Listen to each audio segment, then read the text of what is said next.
Dear students अस्सलाम वालेकुम। मैं एक बार फिर आपकी खिदमत में आपकी इंग्लिश क्लास 9th की इंग्लिश का एक टॉपिक जिसका नाम है ऑन किलिंग ए ट्री, जो कि एक पोइम है, ये लेके हाज़िर हुआ हूँ। कल हमने इसके पोइट के बारे में पढ़ा था, आज हम पढ़ेंगे। आज हम इसके जो स्टैंजाज हैं, इसकी जो लाइन्स हैं, इनकी एक्सप्लेनेशन देखेंगे। तो पहले मैं आपकी खिदमत में ये ऑन किलिंग ए ट्री की जो पहली लाइन्स हैं, स्टैंजाज हैं, वो पढ़ूंगा। तो उसके बाद इसकी एक्सप्लेनेशन की जाएगी। It takes much time to kill a tree, not a simple jab of the knife will do it.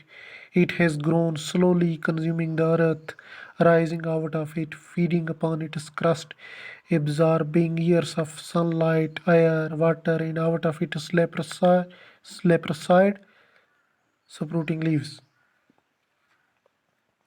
So, dear students, these lines have been taken from the poem on killing a tree.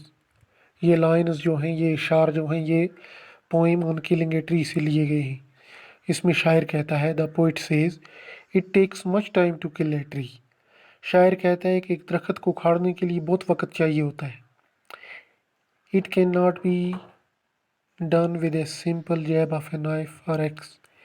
इसको हम एक चाकू या कुल्हाड़ी के एक दब से या एक झटके से नहीं गिरा सकते, बल्कि इसके लिए बड़ी ताकत चाहिए। As the trees are grown slowly by consuming minerals from earth, absorbing sunlight, air, and water, leaves sprout out of it out of earth as if stricken with leprosy. तो डियर स्टूडेंट्स, इस दरख्त को उखाड़ने के लिए बड़ी ताकत का इस्तेमाल करना पड़ेगा। इसको टुकड़े टुकड़े करना पड़ेगा, इसको चॉप करना पड़ेगा, इसको हैक करना पड़ेगा, इसको ज़ोरदार तरीके से इसको अलग अलग करना पड़ेगा, इसके टुकड़े टुकड़े करने पड़ेंगे। और यहीं तक नहीं, बल्कि इसके जो रिमेनिंग पार्ट्स होते हैं, जो जड़ों के साथ होते हैं, तो उनको भी ख़त्म करना है, ताकि दोबारा से इसकी जो ट्विग्स हैं वो ना निकले। एक्सट्रैक्ट सेकंड इस तरीके से है। तो एक्सट्रैक्ट जो दूसरी लाइन है, एक्सट्रैक्ट टू है, वो ऐसे है, so hack and chop but this alone won't do it, not so much pain will do it, the bleeding bark will heal and from close to the ground will rise curled green twigs, miniature buffs, which if unchecked will expand again to former size. In these lines, poet says that simple jab of a knife will not cut the tree.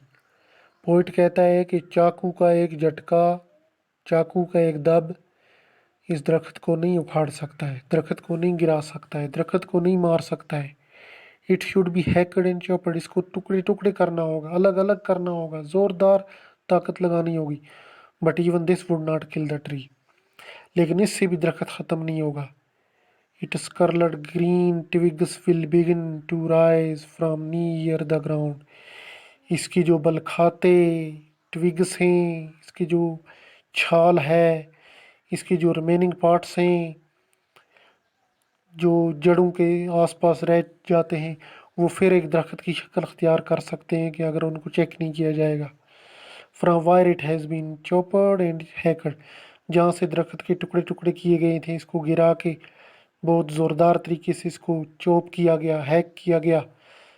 तो these twigs will again raise the branches of tree if left unchecked. अगर इस दरख्त की इन twigs को ऐसे छोड़ दिया गया तो ये ट्विग्स जो हैं ये पहले जैसे हो सकते हैं, जैसे दरख्त पहले बड़ा था इसका साइज़ उतना बड़ा हो सकता है। तो इस तरीके से आज हमने एक्सट्रैक्ट 1 और एक्सट्रैक्ट 2 किया है। कल इंशाल्लाह रिमेनिंग एक्सट्रैक्ट के साथ हाज़िर हो जाएंगे। आज मुझे इजाज़त दीजिए। खुदा हाफ़िज़।